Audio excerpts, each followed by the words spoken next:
बात होगी, लेकिन इस बीच मैं आप दोनों से रिक्वेस्ट करूंगा बने रहें। बड़ी खबर है, डोनाल्ड ट्रंप के बयान पर ईरान की पहली प्रतिक्रिया सामने आई है। नेतन्याहू का एजेंडा आगे बढ़ा रहे हैं ट्रंप। ये जंग अभी रुकेगी नहीं, लंबी चलेगी। लंबी जंग के लिए हम पूरी तरीके से तैयार हैं। अमेरिकी हमला जंग को बढ़ाने के लिए था। ईरान ने ये कहा है कि अमेरिकी हमला जंग को बढ़ाने के लिए था।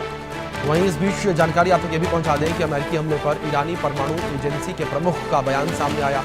न्यूक्लियर साइट को पहले ही खाली करा लिया गया था। न्यूक्लियर साइट से यूरेनियम पहले ही हटा लिया गया था। ये बड़ी खबर इस बीच सामने आ रही है, जहां यूरेनियम साइट से पहले ही जो है तमाम चीज़ें हटा ली गई थी। न्यूक्लियर साइट से यूरेनियम को हटा लिया गया था, ये बयान सामने आया है। और अनुपम जी, मैं आपका रुख करना चाहूँगा, क्या इस बीच इस हमले से हिजबुल्लाह और हौथी जैसे जो गुट हैं वो अमेरिका और उसके सहयोगी पर जवाबी हमला कर सकते हैं, क्योंकि ये सवाल बार बार उठते नजर आ रहे हैं? देखिए, बहुत अच्छा प्रश्न है। और अब तक ये जो लड़ाई है ना ईरान और इजराइल की, हमें ये लग रहा है कि केवल 9 दिन से चल रही है। 9 दिन से नहीं चल रही है, दशकों से चल रही है। और ईरान अभी तक डायरेक्ट इन्वॉल्व ना होकर के अपने प्रॉक्सीज का इस्तेमाल कर रहा था, हिजबुल्लाह, हमास और हूती का। और अब जो है, चूंकि इजराइल ने हमास पर काबू पा लिया है, हिजबुल्लाह को लगभग खत्म कर दिया है और हूती की कमर तोड़ दी है, तो उसके बाद ही ये सिचुएशन क्रिएट हुई कि जब ईरान और इजराइल डायरेक्ट एक दूसरे से भिड़ गए।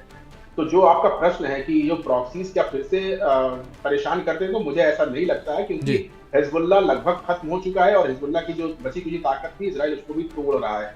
सिर्फ और सिर्फ हूती से कुछ खतरा है, क्योंकि हूती इजराइल के साथ बॉर्डर शेयर नहीं करते थे, यमन में बैठे हुए थे और वहां तक अभी तक पूरी तरह से कंट्रोल इजराइल का नहीं हुआ था। तो हूती की तरफ से रेड सी और उसके आसपास के इलाकों में कुछ गतिविधियां देखी जा रही थी और आगे भी देखी जाएंगी। और ये छुटपुट घटनाएं ही हो सकती, मतलब उसका बहुत बड़ा इम्पैक्ट नहीं होगा। जी अनुपम जी, बड़ी बात कही आपने, बड़ी बात कही है ये। जिस तरीके से हूतियों के द्वारा भी कहा गया था कि हमला करेंगे, लेकिन उसके बावजूद आपने कहा कि ये छिटपुट घटना केवल हो सकती है। मैं आपसे रिक्वेस्ट करूंगा बने रहे आप। बड़ी खबर है इस बीच, जहां ईरान के सुप्रीम लीडर खामेनेई की अमेरिका को धमकी सामने आई है।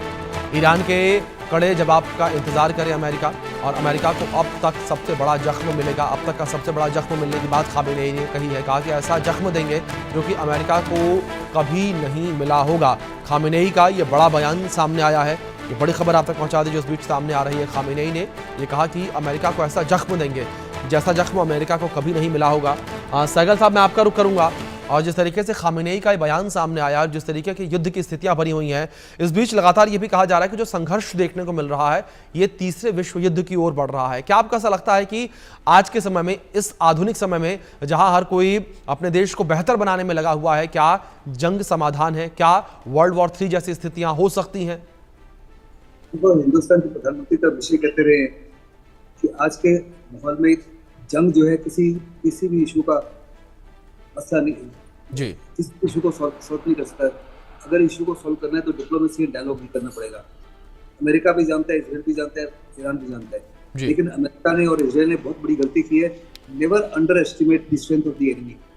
ईरान जो है पिछले 40 साल से 1979 से तैयारी कर रहा था एक दिन for a potential fight with Israel, supported by Israel, supported by abetted by America.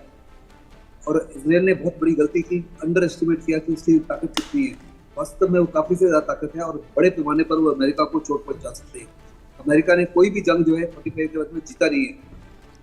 अगर आप देखो, वियतनाम से वो हारा, इराक में अपनी इज्जत को बचा के 11 साल के बाद भागा, 16 साल के बाद में माफी का अफगानिस्तान से भागा, सारी दुनिया जानती है। तो कौन सी लड़ाई है जो अमेरिका ने जीती है? बिल्कुल सहगल साहब, बिल्कुल ठीक कहा आपने कि जो युद्ध है वो किसी भी चीज़ का समाधान नहीं है। लेकिन अब देखने वाली बात यहाँ पर ये होगी कि इजराइल ईरान युद्ध किस स्थिति पर जाकर खत्म होगा या अगला किस मोड़ पर पहुंचता है। फिलहाल आप दोनों मेहमानों का बहुत शुक्रिया जुड़ने के लिए और इन अपडेट्स के लिए भी। अब बात करेंगे